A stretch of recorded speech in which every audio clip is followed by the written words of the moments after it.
Hello बच्चों, कैसे हैं आप लोग।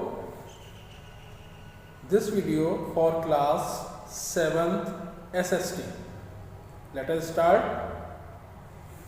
Ladakh is located in the eastern part of Jammu and Kashmir. Ladakh Jammu and Kashmir के ईस्टर्न पार्ट में सिचुएटेड है। It is the region of high mountains known as Ladakh, जो कि ऊंची पहाड़ियों पर स्थित होने के कारण इसको लद्दाख कहते हैं। Which means the country of the mountain. Ladakh का मतलब होता है कि पहाड़ियों का देश या country of mountain. Ladakh is made up of only 2 district. Ladakh में केवल 2 डिस्ट्रिक्ट हैं, लेह एंड कारगिल, जो कि लेह और कारगिल के नाम से जाने जाते हैं। Lying north of the greater Himalayas, it is bounded by Karakoram range in the north and the Zaskar range in the south. Himalaya की ये काफ़ी बड़े हिस्से में फैला हुआ है। काराकोरम रेंज से लेकर के, जो कि नॉर्थ में है, जकार रेंज जो कि साउथ में है, वहाँ तक लद्दाख फैला हुआ है। The Ladakh range with an average height of 6000 metre run throughout the region. Ladakh range है जो कि लगभग 6000 मीटर की ऊंचाई पर स्थित है। The world second highest peak lies in the Karakoram range. जो वर्ल्ड की दूसरी सबसे ऊंची पीक है, जिसको हम K2 गाडविन ऑस्टिन के नाम से जानते हैं, वो भी काराकोरम रेंज में ही सिचुएटेड है। There are several mountains passes like the Karakoram and Zojila which provide access to Ladakh. जो काराकोरम और जोजिला रेंज है, इस सबकी पहाड़ियों के कारण जो लद्दाख एरिया है वो बहुत ज़्यादा एक्सेस हो जाता है, काफ़ी फैला हुआ विस्तृत दिखाई देता है, बहुत ज़्यादा दुर्गम हो जाता है। The region is drained by the river Indus and its tributaries Shyok, Zaskar, Nubra and Suru. यहाँ पर रिवर जो इंडस है वो निकलती है, और साथ ही साथ उसकी जो सहायक नदियाँ हैं वो भी यहाँ से निकलती हैं। The reverse from deep valley and gorges. Reverse जहाँ से निकलती हैं वहाँ पर बहुत डीप वैली बन जाती हैं। Several glaciers are found in Ladakh. अधिकतर जो ग्लेशियर्स हैं वो लद्दाख में पाए जाते हैं, जैसे Gangotri being an important one, जिसमें से गंगोत्री एक मुख्य ग्लेशियर है। Climate. Ladakh is cold desert located in the rain shadow areas of the Himalaya. Ladakh, जिसको कि हम कोल्ड डेजर्ट के नाम से जानते हैं, और जो हिमालय के रेन शेडो एरिया में पाया जाता है। The climate here is extremely cold and arid. यहाँ की जो क्लाइमेट है बहुत ज़्यादा ठंडी और ड्राई है, सूखी हुई है। The summer days are warm with the sunshine very highly and the temperature above 0 degree Celsius. यहाँ पर गर्मियों के दिनों में सूरज बहुत तेज़ निकलता है और दिन का टेम्परेचर 0 डिग्री तक पहुँच जाता है।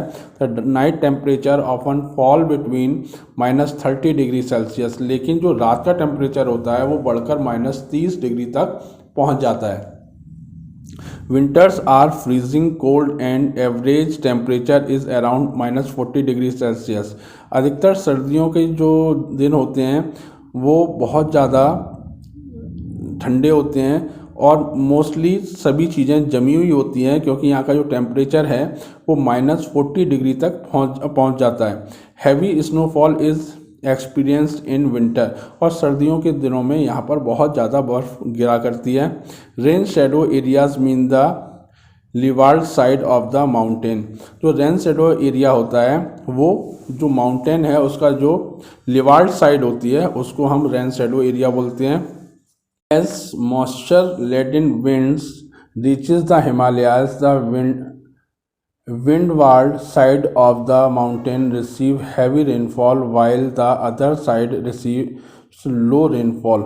जब मानसून की हवाएं हिमालय तक पहुंचती हैं और हिमालय की पहाड़ियों से टकराती हैं, तो जो विंडवार्ड साइड होती है, जिस साइड से हवाएं तेज़ी से टकराती हैं उस साइड में बहुत अच्छी रेनफॉल होती है, जबकि हिमालय की पहाड़ियों को पार करके जो मानसून है वो दूसरी साइड में नहीं जा पाता।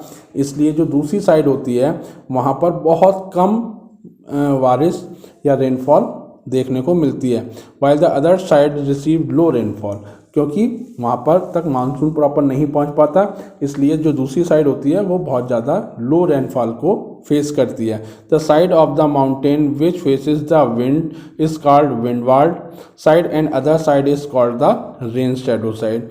जिस साइड से बहुत ज़्यादा पानी गिरता है, हवाएं टकराती हैं और वहाँ पर बहुत अच्छी रेनफॉल होती है, उस साइड को हम बोलते हैं विंडवार्ड साइड, और जो उसके अपोजिट साइड होती है उसको हम बोलते हैं रेन शैडो साइड और leeward side. Natural vegetation and wild life due to scanty rainfall vegetation is sparse.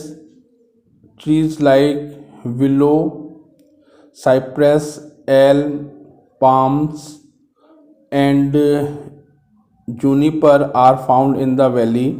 Higher slopes have grasses and shrubs. यहाँ